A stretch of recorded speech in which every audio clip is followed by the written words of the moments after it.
Saudações fraternas, amigo internauta.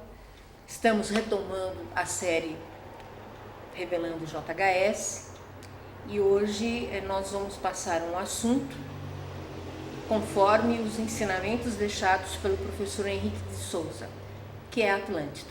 Mas antes da gente adentrar a nossa conversa, vamos fazer as apresentações.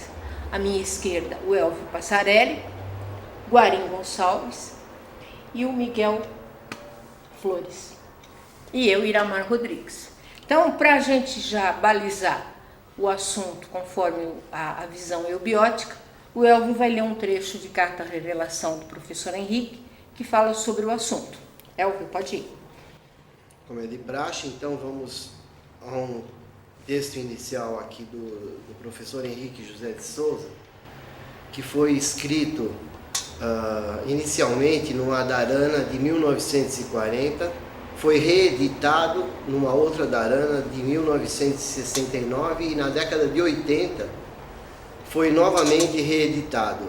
Esse texto se chama Reminiscências Atlantes e ele começa assim: se nem os próprios adeptos é permitido desvendar os segredos da civilização atlante e as causas que determinaram a destruição de seu continente, que dizer dos homens vulgares? Por muitos sábios que se julguem aos olhos do mundo. Não, todo o acervo histórico é inexpressível e frágil diante dos impenetráveis mistérios que se ocultam nas profundezas dos mares. Muitas histórias teceram-se a respeito, as quais, de resto, sempre contêm ligeiros traços da verdade. Eu queria fazer também uma citação de um livro chamado Os Grandes Enigmas, editado em 1986, de Luiz Carlos Lisboa e Roberto Pereira de Andrade. São dois jornalistas. E num capítulo desse livro, ele cita que foram escritos aproximadamente mais de 26 mil livros a respeito sobre o assunto, sobre esse continente misterioso chamado Atlântida. Daí a gente nota o fascínio que desperta esse assunto, esse tema. É interessante, né? Não se tem uma comprovação arqueológica da existência desse continente, mas há 26 mil livros que falam sobre o assunto, né? E existe também uma mitologia a respeito desse fato, né, Guarim? Sim, com certeza. Vários mitos, várias informações a respeito desse continente perdido. O professor Henrique nos diz que a Atlântida é a origem de todos os heróis e de todos os mitos. E se a gente der uma olhada, uma estudada nas mitologias dos mais diferentes povos que formaram civilizações na Terra, nós vamos encontrar, sim, registros comuns que, numa conclusão lógica, são originários da Atlântida. Principalmente, se a gente observar a mitologia judaico-cristã, onde os mitos de Torre de Babel, de dilúvio universal e de outros assuntos mais estão colocados, porém sem um aprofundamento no assunto, como se houvesse um véu toldando a verdade. O que nós pretendemos fazer hoje, então, é discutirmos e aprofundarmos um pouco mais o nosso raciocínio aplicado, não é, a essa civilização mitológica tão buscada e tão intrigante como é a civilização atlântica. E não é só na literatura cristã judaica. Todas. A gente tem umas tabuletinhas em barro que conta a epopeia de Gilgamés. Sim, né? sim. Então, esses mitos do dilúvio, a água que sobe e lava e limpa a humanidade, a gente tem em vários segmentos. Sim, com certeza. E onde que a gente encontraria esse continente? Localização. Onde que ficaria isso? Bom, normalmente na literatura a respeito, na internet, a gente encontra um continente que está exatamente onde é hoje o Oceano Atlântico. Só uma questãozinha que a gente, para elucidar, o nome Oceano Atlântico tem alguma coisa a ver com o Atlântico? Sim, o Oceano Atlântico foi formado através do afastamento das placas continentais eurasianas, América do Norte, Africana e América do Sul, e esse afastamento deu origem ao Oceano Atlântico. Então, o Oceano Atlântico, o nome vem exatamente de Atlântida. Existe um livro chamado De Sevilha a Yucatán, escrito por Mário Rosso de Luna, e é referendado pelo professor Henrique. E nesse livro é dada a localização do epicentro, pelo menos, da civilização atlântica. Os dados são os seguintes: de 20 a 50 graus de latitude norte, 25 a 50 graus de longitude oeste. Vai dar um retângulo em pé. E essa localização coincide exatamente onde passa a cordilheira dorsal mesoatlântica, que é uma cordilheira abaixo nas águas do Oceano Atlântico. Se nós nos basearmos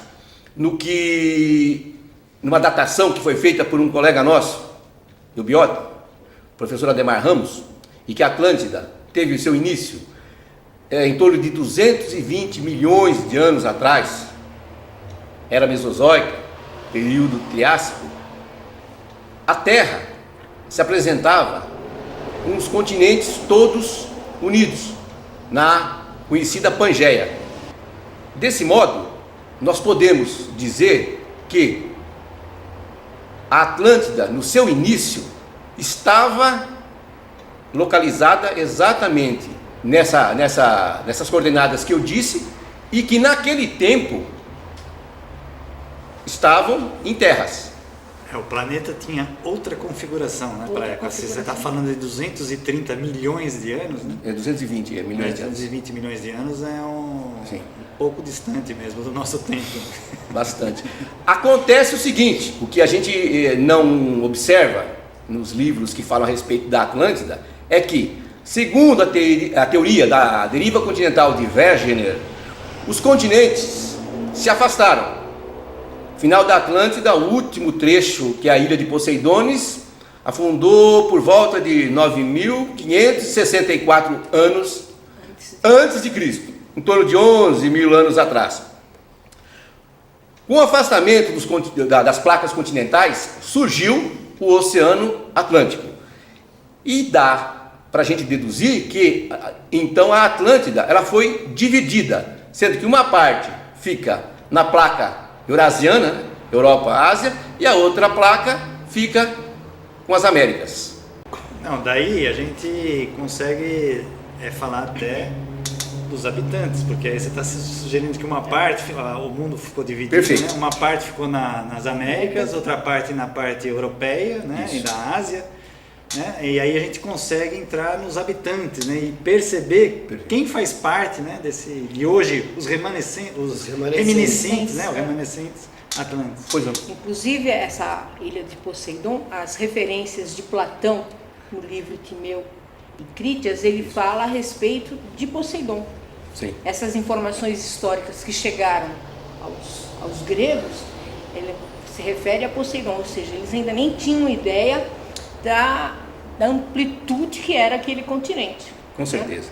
E eu andei vendo há pouco tempo uma ilha perto da Irlanda, chamada Ilha de Brasília, que ela parecia, é mais ou menos mítica, né? Que ela aparecia e desaparecia, talvez um remanescente desse continente.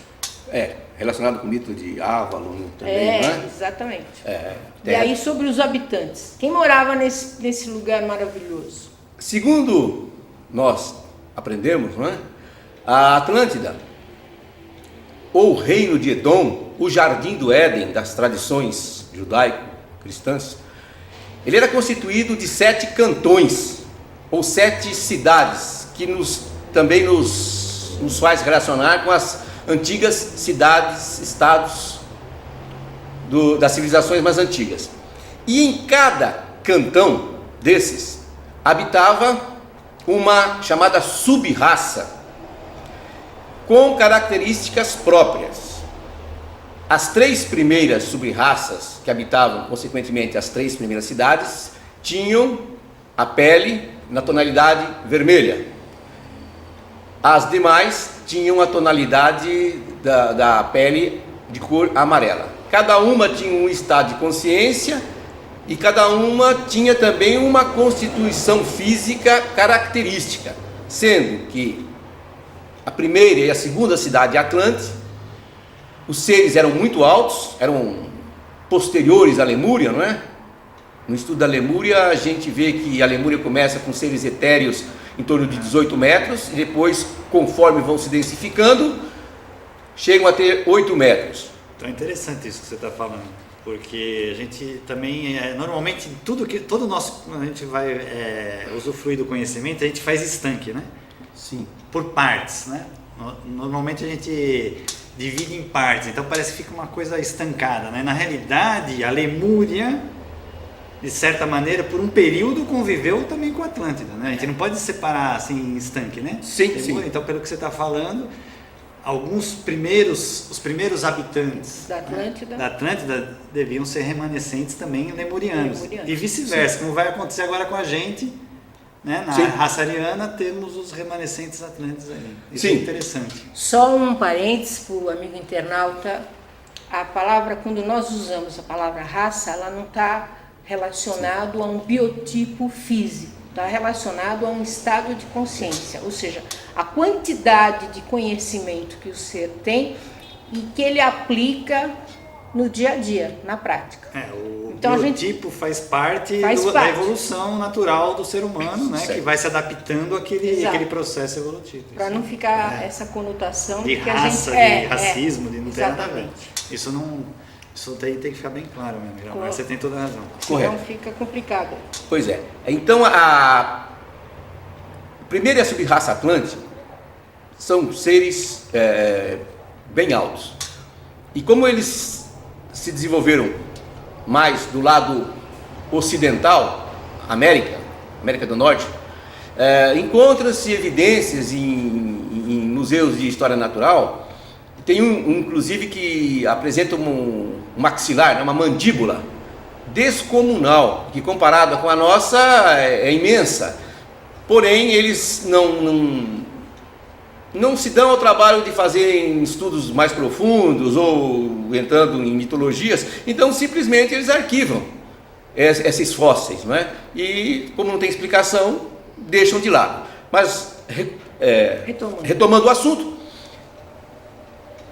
primeira cidade, segunda cidade, Atlantis, muitos seres muito altos. A terceira cidade, ainda de tonalidade, seres de cor avermelhada, não é? Eles vão formar o que nós conhecemos como toltecas, que também, com o afastamento da placa americana, da eurasiana, não é? Eles vão acabar sendo trazidos aqui para as Américas, vão se afastando e vão dar origem aos maias e aos incas. Do lado oriental, né, próximo à Europa, ficam a quarta cidade, que é o epicentro da Atlântida, a morada do rei Atlas, jardim das Hespérides da mitologia grega, não é? Uma espécie de agrupamento turbulento relacionado com semitas, era mais um agrupamento do que uma cidade organizada. E existiam 2 outras cidades, mas assim em potencial, que essas sub-raças vão ser desenvolvidas após o cataclismo de 1 milhão de anos atrás. Essas são as 7 cidades, né, que com o afastamento das placas continentais vão se separar, levando então a Atlântida original, né, para um distanciamento maior e, consequentemente, um povoamento do nosso planeta, que está intimamente relacionado com a raça amarela e com a cultura das pirâmides, que nós encontramos no mundo inteiro. Outra observação que eu gostaria de deixar claro, quando o Guarim fala sub-raça, não significa que é uma raça inferior. É uma raça inferior. Cada raça, que a gente chama raça-mãe, é dividida em 7 sub-raças, ou seja, daquela raça-mãe vão sair 7 segmentos. Então a gente costuma fazer essa nomenclatura de sub-raça. Derivadas. Não é que elas sejam inferiores, elas são diferenciadas 1/7, ou seja, toda ela juntas vai se formar a raça Atlântida. Pois é, só complementando, no início a Atlântida era habitada pelos deuses, ou seres superiores, perfeitos, harmônicos, enquanto que a nossa humanidade, que esses deuses que você está citando, é o que a gente conhece na Bíblia como os Elohims, né? Aqueles que participavam da criação do homem. Exatamente. Né? Os Elohims. Enquanto que a humanidade, naquela época, era representada por seres que não possuíam a mente, uma espécie de homens animais que eram cuidados por esses deuses, né? Como se fosse, como nós cuidamos hoje com os nossos animaizinhos de estimação. Eram chamados amanassas. Sem mental. Exatamente. Eles sabiam que num determinado momento, esses seres, nós, iríamos ganhar uma mente e assim podermos desenvolver uma consciência própria. E eles estavam apenas aguardando um momento em que isso iria acontecer. E quando acontece esse momento? Bam, bam, bam, bam. Bom, acontece que o período de esplendor atlântico... a gente, agora só te interrompendo um pouquinho, a gente tem que lembrar da civilização nesse sentido, né? Toda civilização, ou todo esplendor, ele tem um início, né? Um apogeu e um declínio. Consequente declínio. E é isso que você vai colocar agora. Exato. De maneira... O apogeu, a fase de esplendor da Atlântida, foi exatamente quando o corpo físico, que foi desenvolvido a partir do lemuriano, que era bastante tosco, né? Vai se tornar melhor acabado, normalmente como somos hoje, bem aparentados, bem semelhantes. A partir desse momento, faltava ao homem somente o ganho do mental. E como vai acontecer isso? Num determinado momento, alguns seres originários do Senhor da mente, uma espécie de anjo, não é? Acabaram se encarnando na Atlântida. E eles, saindo dos mundos celestiais, encontram bastante dificuldade de se adaptarem à rudeza do nosso planeta. E eles vão encontrar exatamente no sexo a condição prazerosa de viver. A partir de um determinado momento, eles vão reparar que as mulheres humanas, não é? São formosas, pelo menos parte delas. E eles vão, então, separar aquelas mais bonitas e vão formar haréns.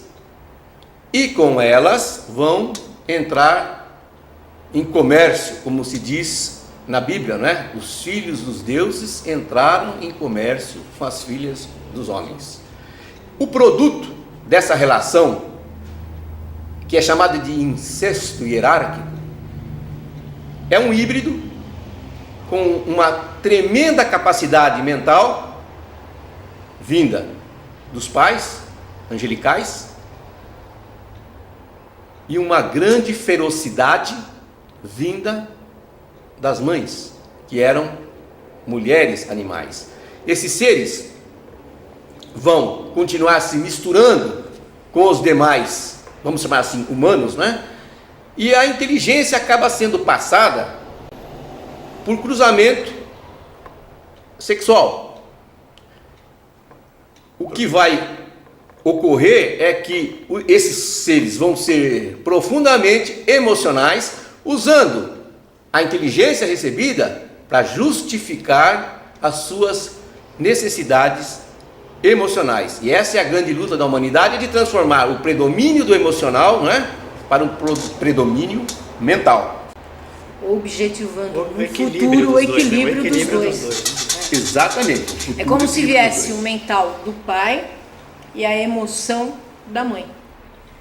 Exato. E como os dois são meio antagônicos, isso se reflete no ser humano, nesse desequilíbrio que existe. Perfeito, né? perfeito. Que perdura até os dias de hoje. Até os dias de Como hoje. reflexo kármico da própria Atlântida. Não que um seja menor do que o outro. Na verdade, os dois são importantes, Claro. na caminhada humana. O que deve acontecer é esse equilíbrio entre a mente e o coração.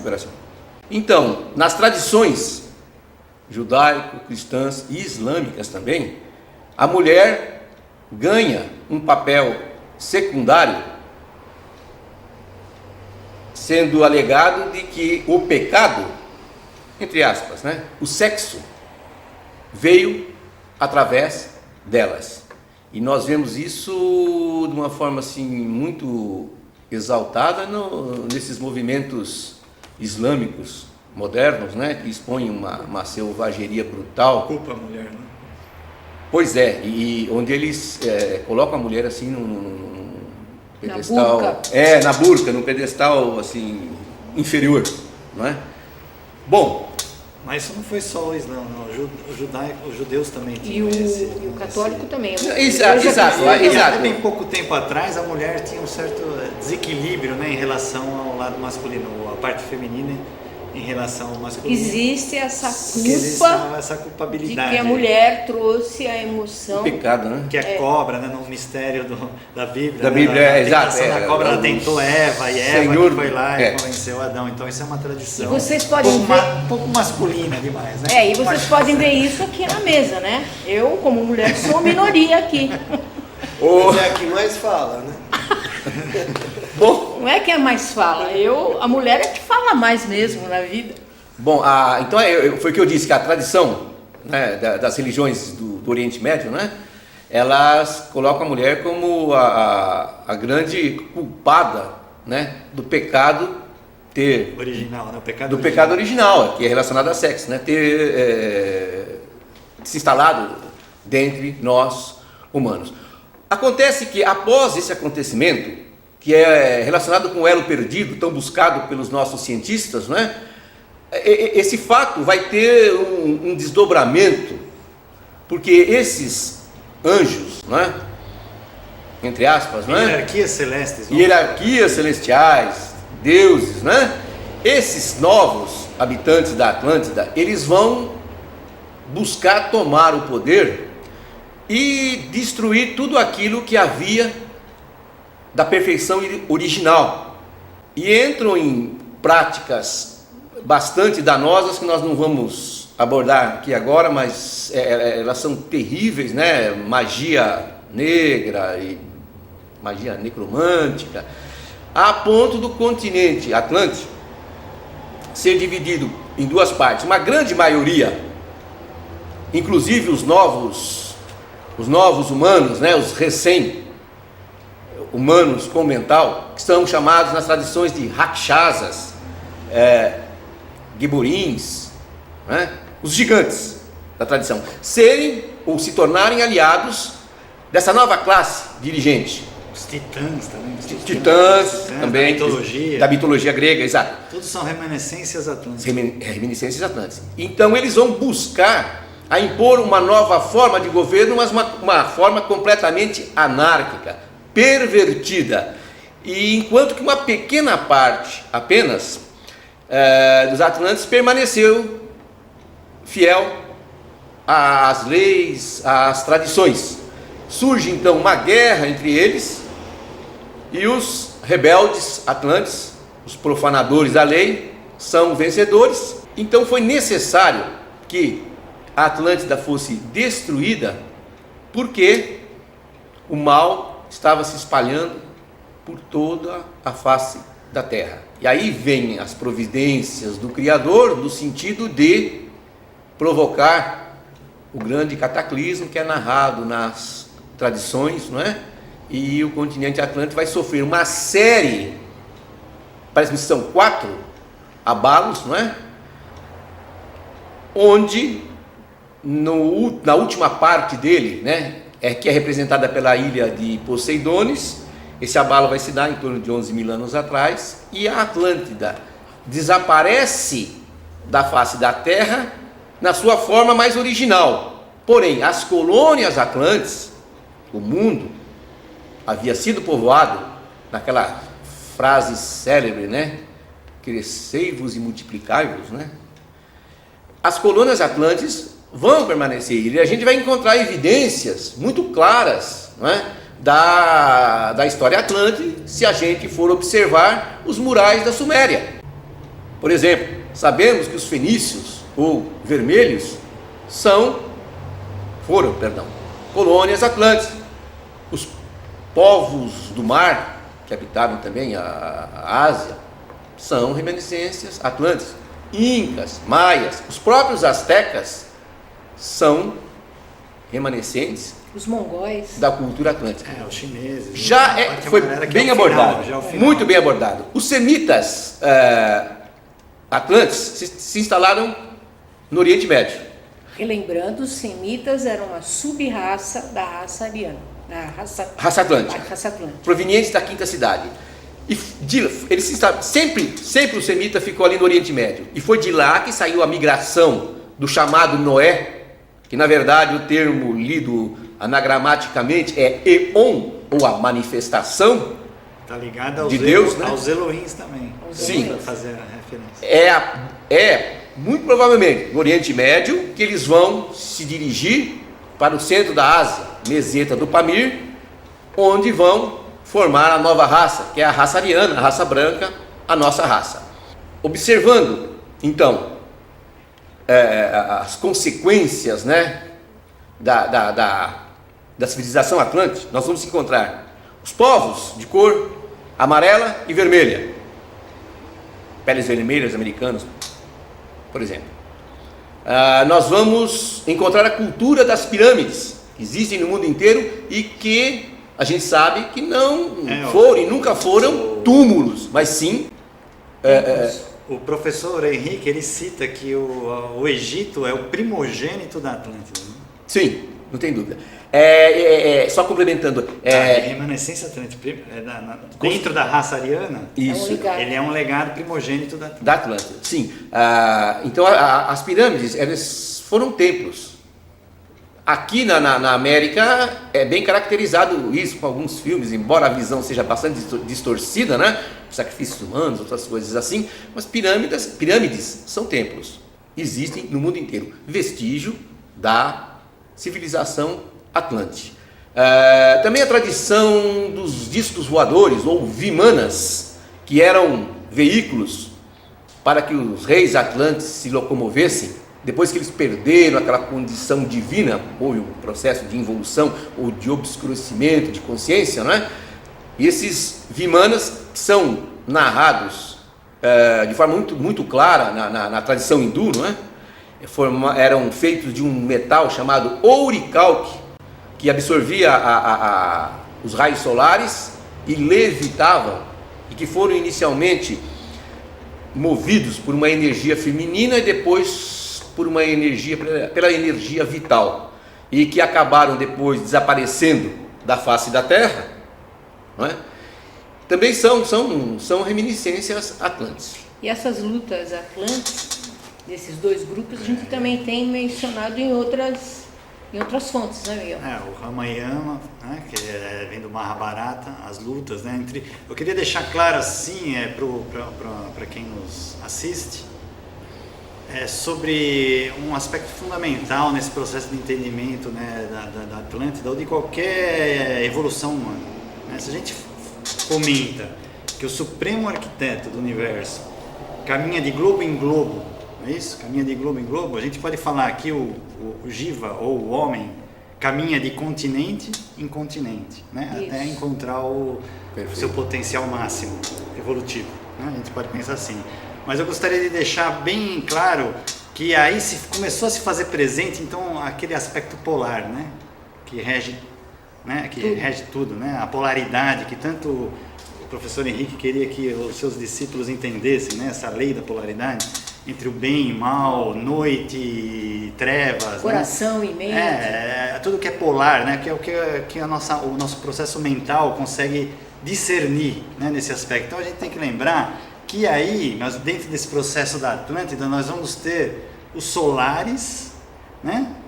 Aqueles seres que se ligavam, já um mental que o Guarim colocou, desenvolveram mais em potencial esse mental, né? Equilibrando o seu emocional, então eles seguiam os solares, né? Os chamados solares, né? Do sol, né? Que todos os avatares, né? Nas tradições, nas origens das religiões, os avatares são solares. Exato.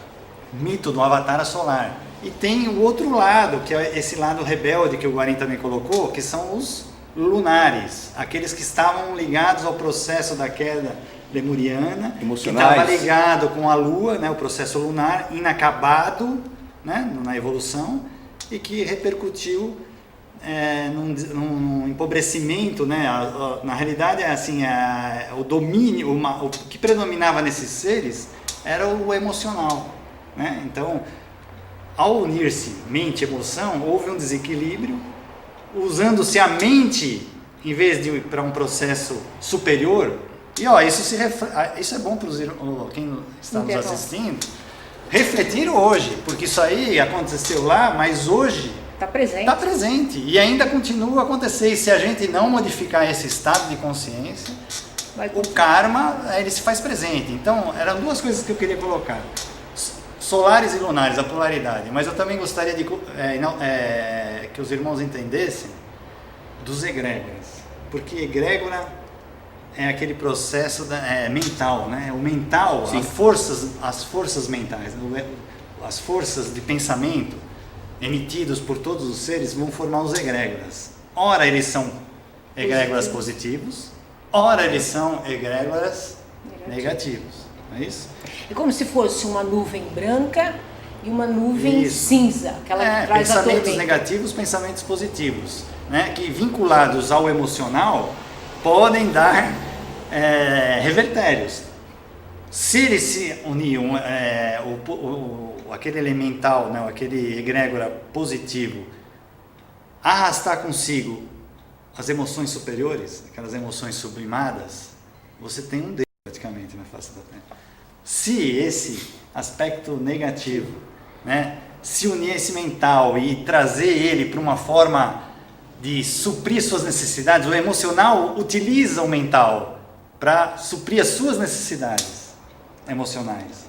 Então você acaba decaindo para um lado inferior, ou mais próximo, como o Guarim colocou bem, de fera, né? Homens, semideuses, né? Não é isso? Como é que era? De Ozendovski? Deuses, homens e bestas. Vai acontecer esse processo. Tudo isso aí está ligado à mente e emoção. Então esses egrégoras que a gente está falando chegam a um ponto que, se o egrégora negativo for muito grande, né? Como a divindade é polar, ela é polar, né? A nossa manifestação é macho e fêmea, é polar. Uma hora ela explode para um lado. Exato. E esse egrégora tem que ser a lei. Vamos pensar assim também. Eu acho que a gente já tem que começar a pensar, fazer com que a humanidade sinta isso. A divindade, né? O cerne dela é a lei. É a lei. A lei universal. O ponto de equilíbrio, né? A lei universal regula todo o universo. Então, se a gente for falar que a lei universal regula todo o universo, quando a gente cita deuses, semideuses ou homens, eles têm que obedecer a essa lei. Ninguém está fora do contingente dessa lei. Ela é a própria, é como se fosse o próprio Deus. Eles é a lei vêm como universal. representantes dessa lei. Quando essa lei impõe um determinado ritmo na evolução, né? Determinados padrões arquetipais que precisam ser atingidos, se não for correspondido àqueles padrões, Existe uma reação. Vai ter uma reação, porque isso é a lei de causa e efeito, né? Mas a gente vai ver os egrégoras positivos e negativos. Então, certos momentos é permitido que o egrégora positivo se manifeste de certa maneira, essas formas, pensamentos agregadas se manifestem. E aí surgem o lado da lei, né? O lado bom, que é o lado avatárico, Da né? construção. Da construção. Mas também, se não tem correspondência, não há o que se fazer, vai ter o egrégora Da destruição. o negativo, os aspectos de pensamentos inferiores, tudo aquilo que a humanidade produz de inferior, tudo aquilo, né? Repercute num egrégora negativo, no mal. Isso se reflete Então, em todas as áreas de atuação do homem. hoje, Você vê na música uma Isso. decadência, você vê na política uma decadência, na economia, em todos os campos você vê esse egrégora eu vou colocar ele. negativo dando um impulso. Então a pergunta que a gente pode fazer, será que a humanidade ainda vive o estado de consciência atlante? Nós vivemos na raça ariana a consciência atlante? Acho que nós estamos ainda num transbordo. Vamos projetar aquele gráfico da constituição humana, que é um quadrado. Na parte inferior a gente tem o físico e o dupletérico. E na parte superior desse quadrado nós temos a mente e a emoção, ou emoção e mente. A parte inferior é o próprio corpo humano, né? E a parte superior é a alma humana. É essa luta que nós vivemos até hoje e que foi um trabalho que foi, pelo menos, tentado ser desenvolvido na sua totalidade no continente Atlântico. Sim. E que não foi possível. A gente acabou transbordando isso para a raça ariana. Isso, exatamente. E nós convivíamos com os deuses, ou seja, os deuses estavam representados nesse triângulo superior, que é composto na sua parte inferior de mente abstrata, búdico, e na sua parte, que é a intuição, né? E na sua parte superior, Atman, que é o próprio espírito. Mas esse conjunto forma o espírito, que estava representado também na Atlântida por seres que conviviam, né? Veículos adequados para isso. Exato, que conviviam com a... Quando a Atlântida submerge, nós perdemos esse contato, mas ao mesmo tempo se interiorizou dentro de cada um de nós. E se interiorizou também no planeta. No planeta, né? E no isso planeta que o professor se interioriza vai falar muito isso, se interioriza no planeta e se interioriza em cada um de nós. De nós, sem dúvida. E o trabalho da raça ariana, bom, voltando só um pouco, a gente sabe que aqueles que participam do nosso colégio iniciático, que fazem parte da Sociedade Brasileira de Eubiose, sabem que cosmicamente a Atlântida já foi redimida na metade do século passado, um pouco antes, por volta de 1930. Isso. 37. Sim, eu entendo, claro, que ela foi redimida cosmicamente. E quando uma coisa é redimida cosmicamente, ela possibilita que a humanidade também redima isso, né? E então nós temos todas as condições de fazer com que esses deuses que foram submersos, que esses valores perdidos na Atlântida voltem, né? Agora de uma forma consciente e próprio de cada um, não mais de uma coisa externa para interna, mas ao contrário, né? De interno para fora. De dentro para fora e de fora para dentro, né? Do que era de fora para dentro, agora é de dentro para fora. Busca o teu Deus interno. Sobre essa redenção da Atlântida, houve essa redenção cósmica, mas os motivos que fizeram com que ela afundasse, eles ainda persistem. Perfeito. Não, sim, perfeito. Então, É o karma, é o chamado exatamente. karma, né? A redenção, O resto. a redenção dos seres que provocaram esse afundamento, essa tragédia, essa queda Atlântica, eles ainda persistem. Voltando na tua pergunta, a gente ainda continua com os mesmos hábitos atlantes? Tem, ó, Sim, você quer ver esse desequilíbrio entre a mente e o um coração. exemplo que a gente está falando de, às vezes a gente se pega falando assim, mas é muito emocional, e o outro é muito mental, então é sempre o equilíbrio, né? Isso, como você falou aquela hora, o equilíbrio, porque se você é muito emocional, você se torna um fanático, sei lá, e vai por aí afora. Você vai pelas sensações. E vai até pro sexo, sempre vai, o caminho é o sexo, o abuso do sexo. Se você vai muito pelo mental, você se torna muito racional também, em que o coluna do professor, né, um dos braços direitos do professor, vamos assim falar, né, o Castanha, ele coloca muito bem, ele fala, quando ele estava falando sobre a Atlântida, ele está falando, nos tempos atuais, a tecnologia, de certa maneira, faz com que o homem pense pouco. Apesar de, para chegar à tecnologia, se pensou muito. Mas depois que se obtém ela e se dá para o povo, por exemplo, as pessoas ficam meio que alienadas também, de certa maneira, porque elas ficam meio num mundo que não se pensa. É um mundo virtual. Alguém pensa por você. São apertadores de botão. Aí alguém pensa por você. Então esses cuidados tem que se ter, porque nós temos que pensar justamente porque o dom maior que o homem recebeu foi justamente o seu mental. E esse mental ele tem que ser equilibrado com suas emoções para que você se torne senhor de si mesmo, né? Senhor de si mesmo, um próprio Deus. Um próprio Deus na face da terra, que é o caminho da evolução, é que sejamos iguais ao Cristo, né? Que o próprio termo Cristo vem de Atma, como é o Cristo, né? O iluminado, né? Você é o Cristo, ou Buda, sei lá, né? O termo dado, que é o mesmo termo que é dado para os iluminados, né? Mas a questão é justamente essa.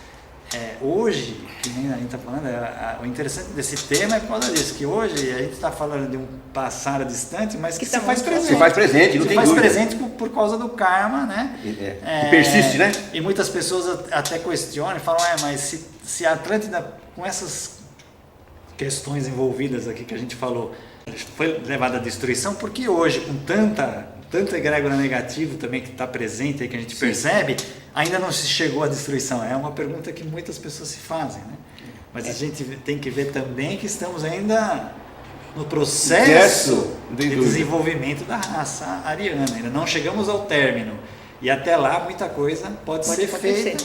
E a conscientização dos irmãos que nos ouvem, independente de acreditar ou não no mito, né, de aceitar ou não o mito, uma verdade é básica, é você se autoanalisar, né? Você saber que você tem um lado mental e um lado emocional, é só separar, você consegue, né? Uma forma de raciocinar dessa maneira, né? Como a própria Atlântida faz parte de um processo evolutivo humano, talvez aí esteja o fascínio todo, né, da busca da Atlântida, dessa idade. Em busca do tozão de ouro. Dessa idade dos telhados resplandecentes que fazem parte, que fizeram parte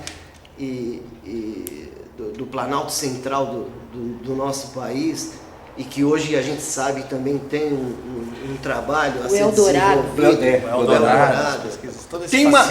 Tem uma colocação importante aí. O desenvolvimento do homem na chamada Lemúria, ele foi até um determinado ponto, e a Lemúria teve também um fim catastrófico, segundo relatos do nosso mestre. O afundamento do continente também foi mais destruído por vulcões, né? Que ela se localizava a priori no cinturão de fogo. No cinturão de fogo, exatamente. E até hoje tem exatamente. No Pacífico.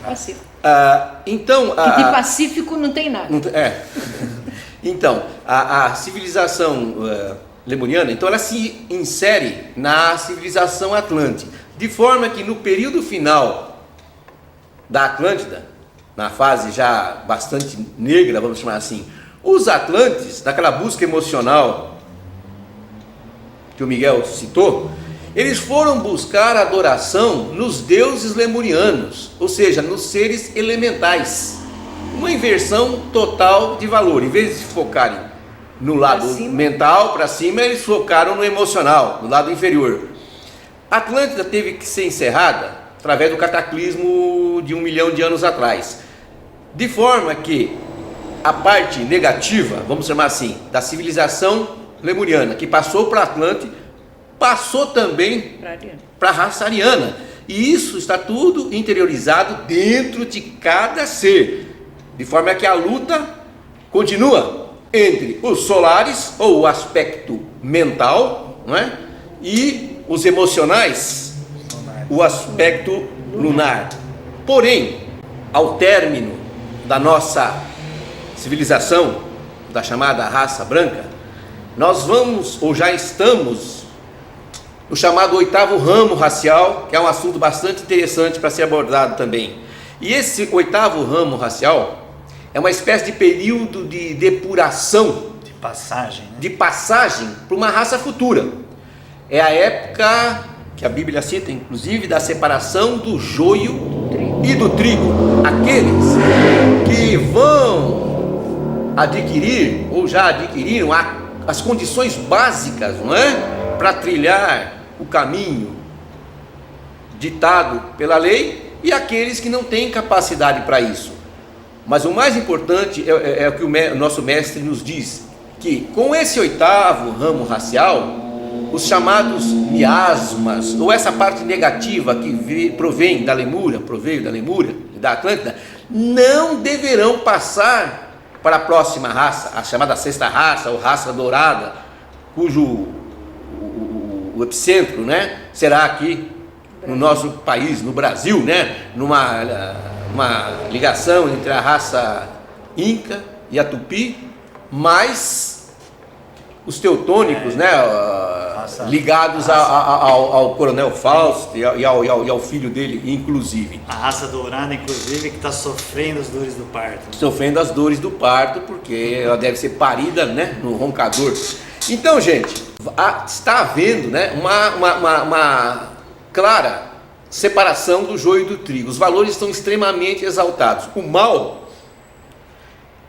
caracterizado pelos vícios mentais, e nós vemos no nosso país como maior exemplo disso, a chamada corrupção dos valores, não é? Ela hoje está inserida em todos os segmentos, não só do Brasil, mas de todo o mundo. Mas no Brasil, como pátria do Avatar e berço da nova civilização, isso está extremamente exaltado e deve ser transformado. É a hora da reflexão. É a hora da reflexão. Por outro lado, existe uma corrente do bem, que é a, hoje, minoria, né? Aqueles que buscam um espiritualismo mais bem fundamentado, não é? Que vão buscar transformar esses valores negativos em valores positivos. Essa é a nova luta, como a que houve na Atlântida, entre os solares e os lunares atlantes, e hoje mostrada lunares arianos, assim, entre os solares reminiscências, e os lunares arianos. É uma luta aparentemente inglória, mas que sabemos, não é? Que com o passar do tempo, esse mal, esses vícios mentais não poderão subsistir.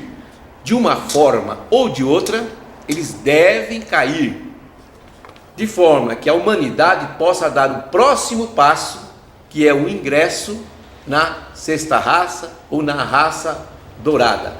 Acreditarmos nisso é uma profissão de fé. E tem que se deixar claro também, nesse aspecto, a polaridade ela se faz presente, né? A gente não, quando a gente fala de lutas, de repente a gente vai armar uma guerra assim, ó, vamos destruir todos os lunares, e não sei o que, ou os solares, é luta interna. Ou os lunares, vamos destruir todos os solares. Não é assim, essa luta é interna, ela precisa ser trabalhada, ela precisa ser desenvolvida, e quem ganha com isso é o próprio homem, é o Jiva que vai ganhar com isso. Eu só queria fazer uma analogia do 8º ramo racial, né? O 8º ramo racial, vamos pegar como se fosse uma sala de aula, né? Todos recebem uma lição a ser feita. No caso, é o equilíbrio do lado solar com o lado lunar. O 8º ramo racial é a parte da turma na sala de aula que consegue esse equilíbrio. Eles conseguiram fazer a lição passada, a lição de casa. Então, eles passam, ao final do curso que está sendo projetado, eles passam para uma etapa posterior. E aqueles na sala que não conseguiram atingir o objetivo, eles vão continuar realizando o mesmo processo. A gente fala muito do afundamento da Atlântida, não parece assim que vem um castigo em relação àqueles que não realizaram o objetivo do ciclo. Na verdade, Deus, ele é justiça, né? O eterno é justiça, a lei ela é justa e perfeita. Então ela reaproveita mesmo aqueles que não realizaram a lição de uma outra forma. Então vai esperar um novo final de ciclo, um novo momento para que eles venham e realizem essa lição, porque no atual ciclo é o equilíbrio entre essa parte solar e essa parte lunar, né? Então essa destruição não é a cada um pegar uma R15, uma faca e ir lá e destruir o outro. Na realidade é transformação. Transformação. É uma transformação interna primeiro da Exato. pessoa guerra, e depois do seu meio ambiente. Na realidade, quando a gente fala quando se está em guerra, a gente pode fazer um reflexo, né? Quando a gente está em guerra, o nosso meio interno também está em conflito, né? Está em conflito. Quando a paz se faz presente nesse nosso meio interno, né? A paz, a paz se faz em mim, provavelmente eu vou repercutir para fora a paz necessária, ou o equilíbrio necessário, né? A paz, quando a gente fala, não quer dizer que eu tenho que ser um santinho, não, é o equilíbrio necessário para tomar as atitudes certas, né? De acordo com... E normalmente nesses processos de guerra, né, entre povos, ou uma pessoa que assassina a outra, na verdade ela está querendo destruir aquilo que ela precisa conquistar dentro dela. Com certeza. Com certeza. Bom, só mais uma coisinha. É interessante no momento, né, contextualizando com o momento que nós vivemos, em que nós travamos uma batalha interna, a mesma que o Krishna disse, chamou de batalha de Kurukshetra, não é? É a batalha interna. Essa batalha interna, ela tem que ser assumida como a nossa batalha. Nós temos que nos tornar senhores de nós mesmos, conforme o Miguel já citou um pouco tempo atrás. E o humano não deve, em hipótese nenhuma, jogar a sua redenção em algum guru. Que isso acontece muito no momento atual, porque isso é cômodo, isso é aparentemente fácil, mas é também falso. É a compra da salvação, né? A compra da salvação, exato. Ou se apoiar num guru e dizer, né, e acreditar que aquilo que ele diz é a verdade absoluta. Não. Hoje é necessário que cada um assuma as suas verdades. Essa luta interna é nossa. É claro que nós vamos poder nos orientar através desses gurus, né, e de algumas pessoas que passam aí novas dependência. Não criando exatamente essa dependência, porque não é uma muleta. Não é essa muleta, vamos chamar assim. Não é essa muleta que vai, entre aspas, nos salvar. Não. Aliás, o termo não é bem nem salvação, não é? É simplesmente uma adequação ao processo evolutivo, de forma que possamos, partindo de uma raça, não é? Nos inserirmos evolucionalmente, não é? Na raça seguinte, e dessa forma perpetuando a nossa existência, porque tudo aquilo que não for adequado normalmente é deixado de lado. É lei da natureza. É a lei. E é reciclado. Exatamente o que eu ia dizer. Exatamente. É uma espécie de reciclagem. Como a gente faz no final do ano. A gente abre o guarda-roupa e retira as roupas que a gente não usa ou que não serve mais. E não vai no quintal e faz uma fogueira. Normalmente a gente doa. Então há uma reciclagem de valores. Exatamente. E de posturas, né? Perfeito. O ser humano hoje, ele precisa fazer uma reciclagem interna para não aceitar mais os motivos que originaram o afundamento da Atlântida. E voltando um pouquinho esse mito aí, a gente vê toda a origem das religiões, né, baseadas nesse mito atlântico. Né? Não, mas voltando ao assunto aqui, a gente estava falando de uma representação, né, desses seres, né?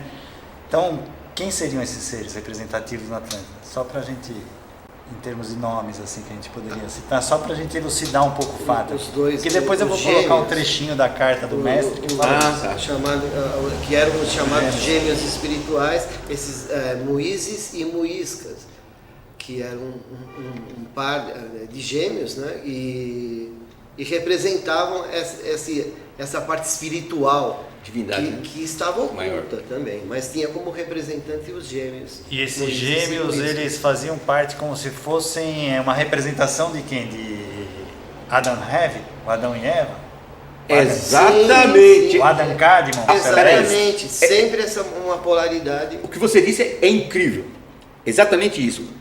Moisés e Muisca representavam na face da terra o padrão para a humanidade. Arquetipal. É o padrão arquetipal para a humanidade. A humanidade, então, foi formada nessa nova veste, não é? Atlante e Ariana, a afeição dos gêmeos, Moisés e Muisca, que na tradição religiosa posterior vão virar o Adão e Eva.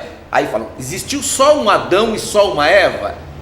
Não, mesmo porque, se a gente observar, Adam Kadmon é o homem cósmico, Jeová. É o princípio espiritual. É o princípio espiritual. O Adam e o Hev é a polarização do Adam Kadmon. Assim como Blavatsky cita, né, na doutrina secreta, Caim e Abel também, como se fosse uma polaridade. Caim e Abel.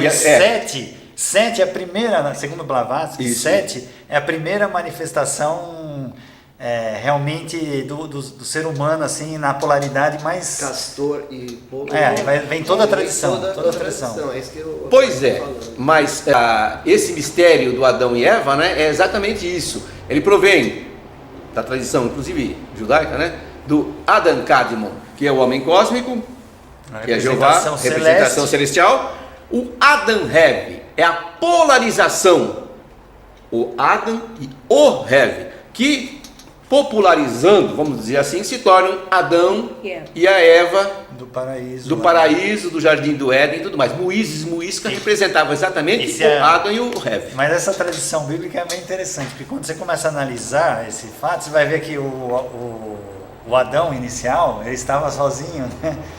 Era um único ser, aí era o Adão Kadmon, entre aspas, Deus faz surgir Eva, exato, aí sai da costela, aí já começa um aspecto polar, mas ainda não consciente da polarização, era o andrógeno, aí é o andrógeno, né? O andrógeno divino, que com a queda no paraíso, com a tentação da serpente, que a gente vê na Bíblia e tal, eles caem na matéria, é uma representação de tudo isso que a gente falou. Eles se subdividem em sexo. Exato. Aí tanto é que na Bíblia é bem claro isso, né? Eles começam a se esconder, né? As partes sexuais, porque até então eles nem reconheciam essa parte. Exatamente.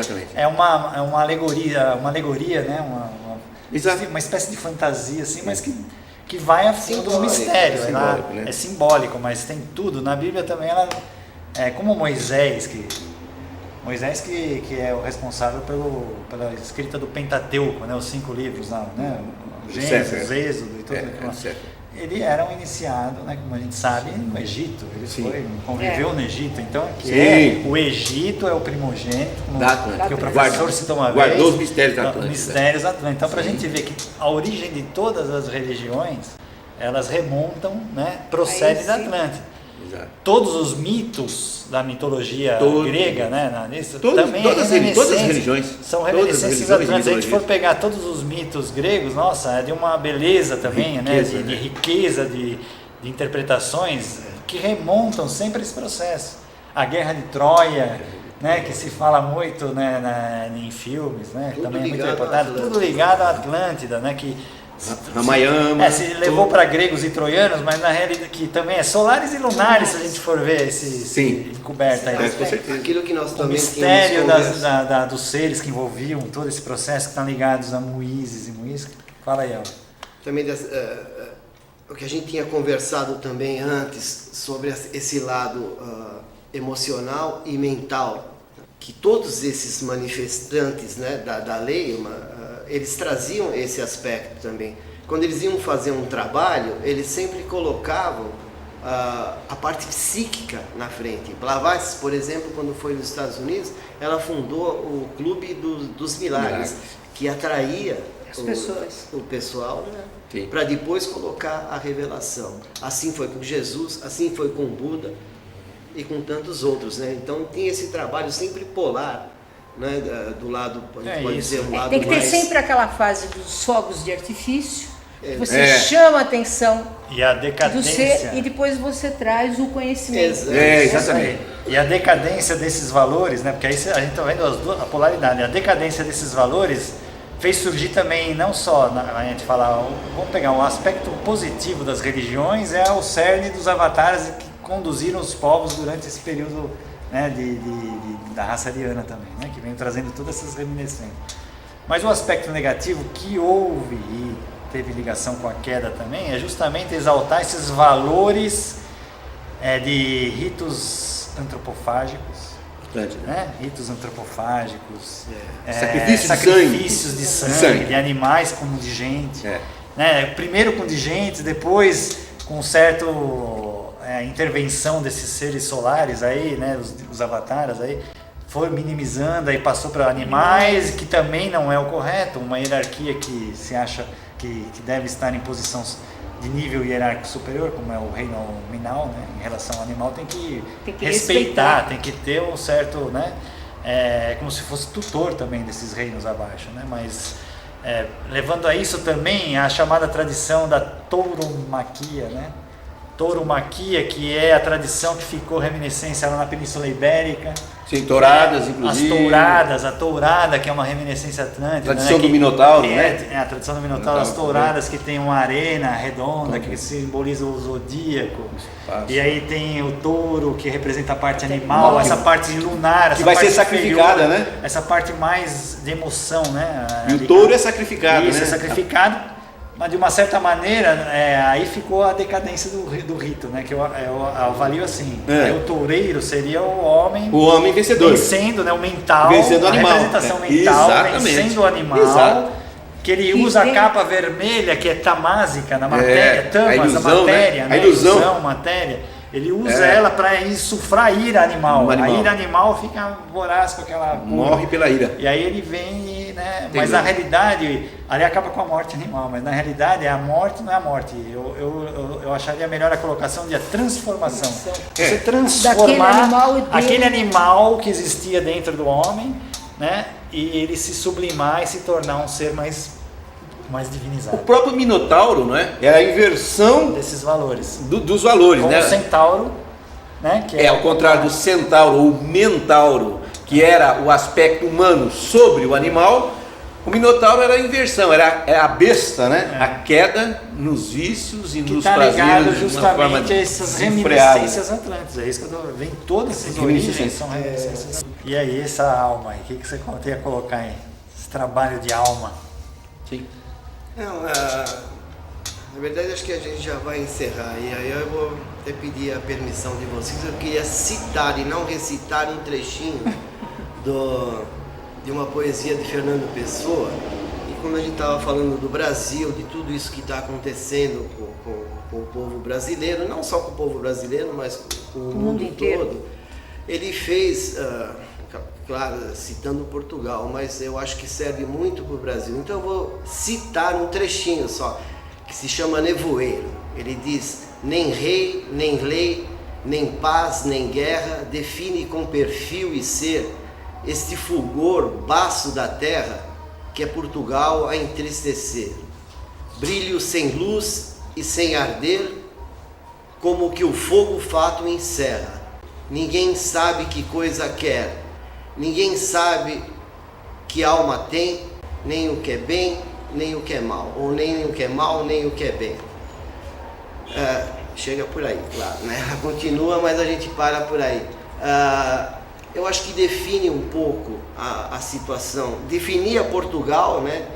Depois das navegações, na época porque foi brilhante que a gente Portugal. Já abordou isso no Missão Y. Um país brilhante, mas que acabou cumprindo a sua função, né? E houve o transbordo para cá através da Península Ibérica. Mas essa incerteza toda, ninguém sabe que alma tem, eu acho que faz muito, reflete muito o que é a alma brasileira. Nós precisamos conhecer o que é a alma brasileira, do que ela foi constituída, do que ela foi formada, estudando a Atlântida, estudando toda a evolução humana até chegar aos dias de hoje. É um povo maravilhoso que precisa saber a sua origem. É isso que eu queria colocar. E queria terminar, se ainda vocês me permitem, com mais um trechinho desse trabalho do professor Reminiscências Atlantes, que é maravilhoso. É maravilhoso. E eu gostaria que aqueles que têm acesso que lessem esse trabalho. Antes de Porque você ele terminar, é publicado em Dharana, então é público, né? eu só queria, antes de a gente encerrar com a palavra do professor, dizer que a Sociedade Brasileira de Eubiose mantém cursos normais em suas unidades. Vocês podem acessar o site www.eubiose.org.br, lá tem os endereços de todos os locais e também tem um curso de correspondência para aquelas pessoas que não estão localizadas perto de alguma unidade da SBE. E a gente encerra, dá um fecho de ouro, né? Fazendo votos que a gente faça esse processo de transformação. Sim. E não afunde novamente Atlântida agora em outras localidades geográficas. Elvio. Então vamos encerrar com palavras do professor Henrique José de Souza. A extinta civilização atlante continuará afogada em pesadelos e não ressurgirá enquanto os homens não abrirem os olhos à luz da verdade e da beleza, e os ouvidos à voz da consciência e da fraternidade. O homem vive subjugado pela matéria. A viva luz do Espírito não pode penetrar subitamente como um facho aceso em sua alma. Pela mesma cratera de que irrompia o fogo que nele ardia, entrou a água e o apagou.